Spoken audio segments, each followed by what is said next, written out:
Olá! Bem-vindos ao primeiro episódio do nosso podcast sobre ética e lógica na medicina veterinária. Eu sou Isabelle, e junto com meu grupo, hoje vamos abordar um tema delicado, mas muito importante, a eutanásia em animais de estimação. Para falar sobre isso, convidamos dois médicos veterinários, o Dr. Marcos Fornazari e a doutora Marina Ramos. Eles vão nos ajudar a entender melhor os aspectos éticos e lógicos envolvidos nessa decisão tão difícil. Fiquem com a gente e acompanhem essa conversa. Vamos começar com uma pergunta básica, mas essencial. O que é a eutanásia e em quais situações ela é indicada na prática veterinária? A eutanásia ela é um procedimento onde, a partir de fármacos, é realizado um procedimento indolor a fim de levar um animal com doença irreversível ou outras indicações de saúde ao óbito. E quando falamos em ética, quais são os princípios que vocês consideram ao recomendar a eutanásia? Como se decide o que é mais justo nesse caso? Bom, inicialmente, não sei se é uma questão de justiça, mas de dignidade com o nosso paciente. É todo um contexto onde nós vamos avaliar o bem físico, os prognósticos das comorbidades e, em conjunto, respeitando o tutor e principalmente respeitando o nosso paciente. Como vocês aplicam a lógica ao avaliar se a eutanásia é a melhor opção? Quais critérios são mais importantes para essa decisão? Bom, clinicamente, independente de termos resultados, exames, ver o animal clinicamente e vendo o seu nível de bem-estar. Um animal que tem doenças terminais, mas segue comendo com conforto, tendo uma qualidade de vida, obviamente não vai ser uma escolha independente de ser uma doença irreversível. Nós sempre vamos priorizar o bem-estar desse paciente. Como vocês definem o bem-estar do animal no contexto da eutanásia? E quais sinais vocês observam para sugerir que o animal está sofrendo e que a eutanásia deve ser considerada? Bom, eu sempre penso numa tríade. O meu animal tem que estar sem dor, sem enjoo, podendo se alimentar e sem quadros de fraqueza, né? Um animal, independente das suas condições, comendo, caminhando sem dificuldades, voltando até a questão da dignidade, não defecando, não urinando nele mesmo, conseguindo fazer sua higiene, que seja com auxílio do tutor. Esse bem-estar, essa tríade, boa alimentação, conforto e algum vigor é o que sempre vai me ponderar a decisão de eutanásia ou não. Em quais situações a eutanásia se justifica em comparação com opções de tratamento? Como vocês argumentam essa escolha? Como lidar em casos onde o tutor quer continuar com um tratamento? Eu vejo o que pode ser feito, né, de cuidados paliativos, né, e tento manter esse animal da melhor maneira possível, ou seja, sem dor, né, com manejo adequado. Aí isso vai muito também de cada caso é um caso, né? Por exemplo, o animal ele está paralítico, aí está cheio de escara, tudo, e não fica ninguém em casa com o tutor, com o animal, né? Então é complicado. E mesmo assim o tutor quer continuar tratando. Mas aí a gente fica realmente com as mãos atadas porque a gente não tem esse direito, né, sobre impor a eutanásia, né? A gente pode sugerir, né? Então aí tentar fazer de tudo para que esse animal sofra o menos possível, porque sofrer ele vai acabar sofrendo, né? Se ele precisa fazer eutanásia, o tutor não quer. Como vocês propõem ao tutor que não há mais tratamento e que a melhor escolha para o animal é a eutanásia? A conversa tem que ser bem sincera, né? Você analisar tudo que tem no animal, o histórico, né, o exame clínico, exames complementares que foram feitos, tratamentos que foram efetivados, né, e nada deu certo, né, o animal continua sofrendo, né, então você tem que ter a sensibilidade e, ao mesmo tempo, a técnica, né, de conseguir colocar na cabeça do tutor que seria, né, o melhor para o animal aliviar o sofrimento dele, né, porque eu não uso muito, às vezes, a palavra eutanásia ou sacrificar, porque às vezes você lidar com proprietários, com tutores que eles não têm a ideia do que seja eutanásia. Tá? Então, eu sempre faço em aliviar o sofrimento, falo em aliviar o sofrimento do animal, né? E falo que isso é eutanásia. Como vocês equilibram o sofrimento do animal com o desejo do tutor de mantê-lo vivo por mais tempo? Sempre é deixado claro o que esse paciente está passando. Hoje nós conseguimos avaliar o nível de dor a partir de escalas, níveis de enjoo, situações de desconforto com muita precisão e passando isso para o tutor. Repetindo, o tutor sempre é quem vai decidir realizar ou não a eutanásia. E nós temos que ter muita delicadeza em abordar esse assunto, porque já é uma situação de sofrimento tanto desse paciente quanto do tutor, e nós não podemos atravessar a opinião desse tutor, porém conduzir da melhor forma possível, explicando, instruindo o que esse paciente está passando. Como vocês abordam a questão do custo financeiro em relação à qualidade de vida do animal ao decidir pela eutanásia?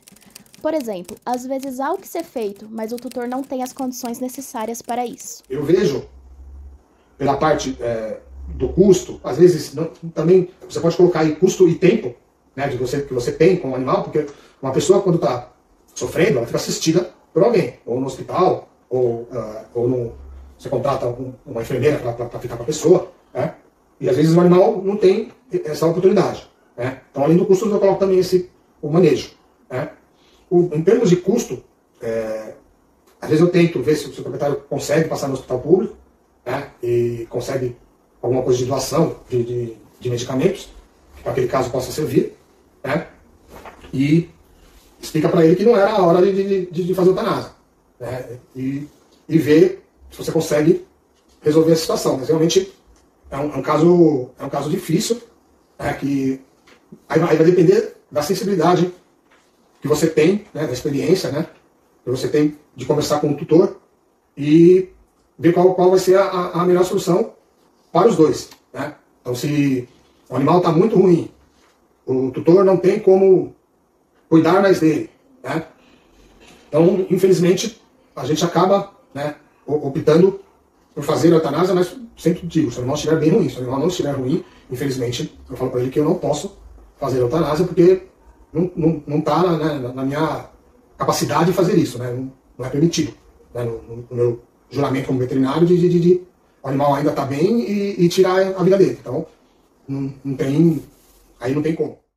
Que métodos estão disponíveis para garantir que a eutanásia seja indolor e que não haja mais sofrimento para o animal neste momento?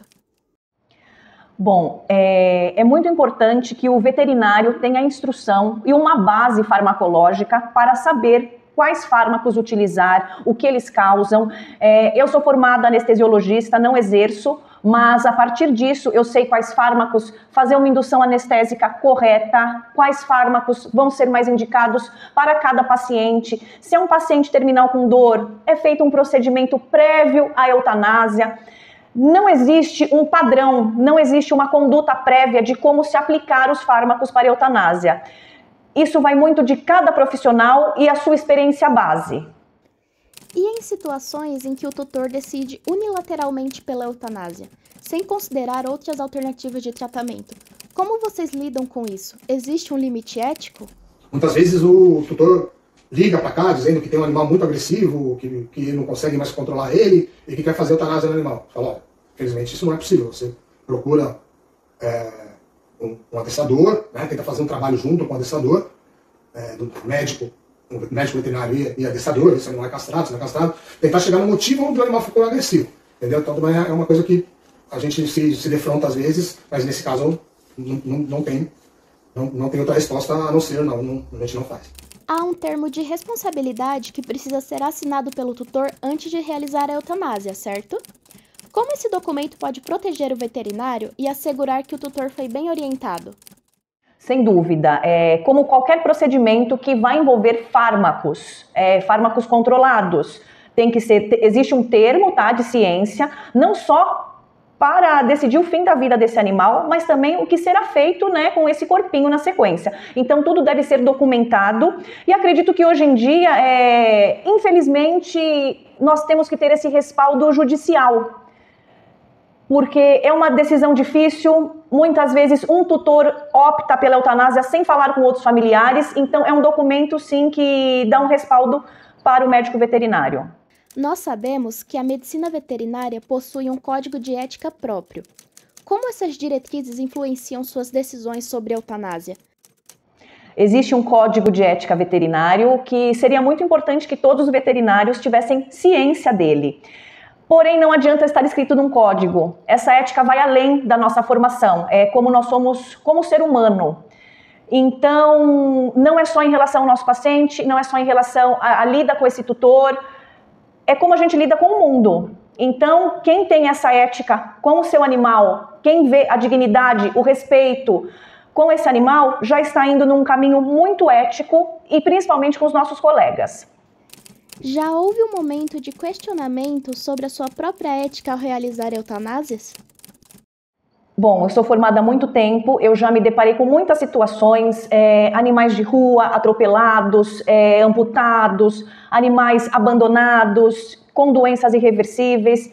Então, muitas vezes, é com muita tristeza que a gente realiza o procedimento, mas eu sempre vou bater na mesma tecla. A dignidade desse animal, de que com dor, com fome, com enjoo, com uma doença irreversível, vai ter um fim digno, num momento de acolhimento. Por isso que já me perguntei muitas vezes, poxa vida, como isso nos abala psicologicamente, nós precisamos de um apoio além dessa clínica que a gente atua, porque não é fácil. Temos um relato, acredito que tem 2 anos, uma veterinária chinesa que trabalhava no controle de zoonoses só com essa parte de eutanásia. Ela ceifou a própria vida por não conseguir lidar com a pressão e a emoção que isso acarreta. Não importa que esse tutor está perdendo um único animal. Nós lidamos com isso na rotina. Não é porque nós fazemos várias eutanásias até. Sempre é um quadro único que a gente se envolve, que a gente respeita, que a gente acolhe, porque faz parte da nossa profissão. Não é fácil. Na medicina humana, no nosso país, nós não temos a eutanásia. Então, eu vejo esse procedimento também como um privilégio de poder dar dignidade no fim do animal e poder confortar uma família que passou uma vida com o paciente e não quer mais vê-lo em sofrimento. Bom, chegamos ao fim. E para finalizar, vocês gostariam de comentar algo a mais? Ou falar sobre algum caso específico que marcou? Pode ser positivamente ou mesmo negativamente. Sobre aquele animal que você acompanha desde pequeno, né? Então, ou um animal da gente, tá? Um animal meu, né? Ou da minha família, entendeu?